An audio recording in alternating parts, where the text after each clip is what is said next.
All right, welcome back to my channel. So I wanted to come back and talk about living in house 4. Um, so just to jump right into it, house 4 is stability. The number 4 represents stability, routine. When I think about 4, I think about 4 pentacles. And 4 pentacles is about conserving, having money to save, but it also can be a comfort zone or stagnation. So when I moved to this apartment, number 4, we were moving out of a hotel. So I hadn't just got evicted from another apartment. I had moved in with my mom for a little bit. And, just being an adult and used to being on your own, I didn't stay with my mom long. I wanted my own space. So me and my kid's dad were still together at the time. So we got a hotel and we paid weekly, and we lived there for about 3 months. So with the eviction on my credit, just not having good credit in general, I could not be picky. So when I applied to an apartment, I got approved for it. It was not the best apartment. It was not really what I wanted, you know what I'm saying?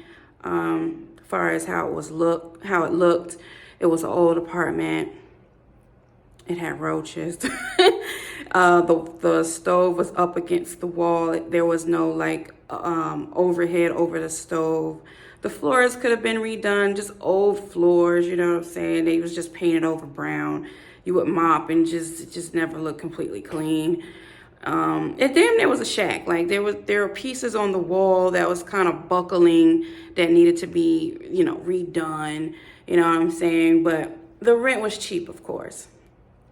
And they ignored my eviction and bad credit. And beggars can't be choosy. You know what I'm saying? That was that kind of situation. So I went ahead and moved in this place. We fixed it up to the best of our ability, cleaned it.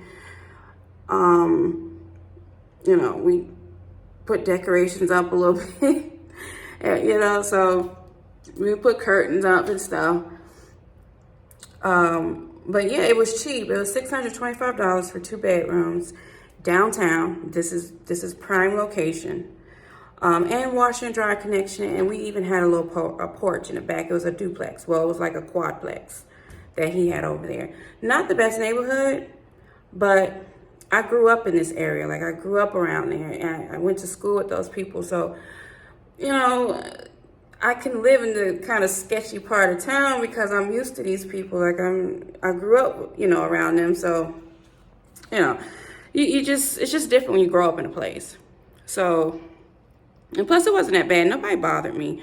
You had the drunks or something crazy walking up and down the street, but nobody was banging on my door, nothing crazy. No break-ins, nobody messing with my car type of thing. But so yeah, we stayed there, and like I said, it was cheap. And at that time I was working at the hospital at night doing registration. So it's not a whole lot of money. I mean, it was decent. It was not minimum wage by no means. And I would get that, you get that extra bonus for working at night. And this was COVID time too. So this was a feast when it came to working in the hospital, because you got bonuses for working overtime. So you would get overtime pay plus like critical pay, where you got paid an extra $3 per hour.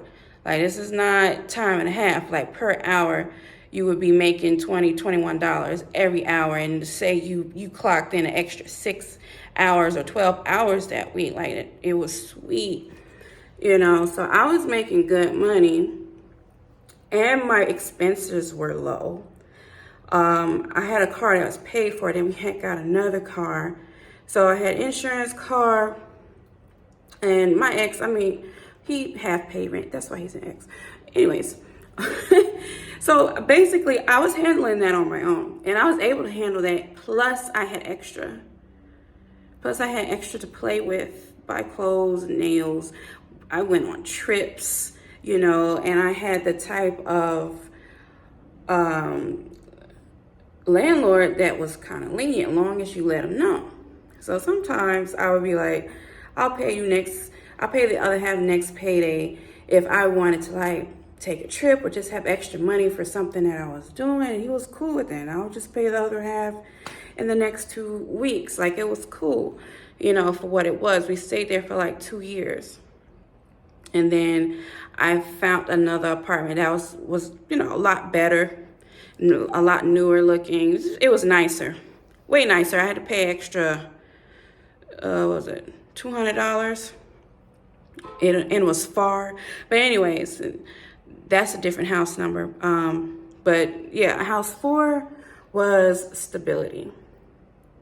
So if you're living in a house 4, like, it's most likely you're gonna be able to be stable, make the money that you need to make. Like, you're gonna be comfortable. And I can see how being comfortable and getting in a comfort zone could happen living there, because 625, 2 bedrooms, washer and dry connection, downtown, that was becoming something that you didn't run into anymore. You know, with the way people were moving to Greenville for, you know, just a better life.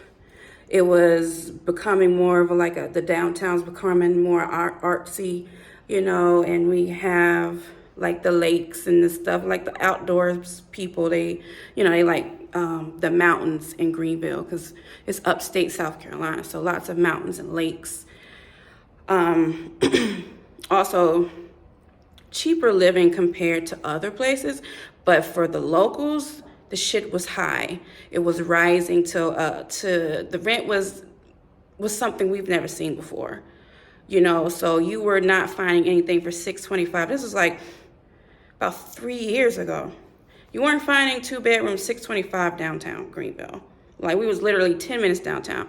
You could take the bus and you would be downtown in about 5 minutes, you know. So, I mean, it was prime location. It had its perks, but the interior was not pleasing to the eye at all. But it was cheap. I was able to get myself together. I was the most stable there. I could stick to a budget there. I had plenty, you know.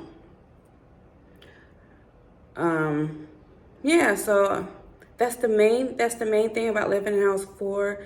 I can't think of anything else. I'll just start rambling. But yeah, I will comment below, where do you live, or not where do you live, but what house number do you live in? What's your experience? Check out the other videos I have, living in house 5 and 9, and I'll talk to you again in the next video. Bye.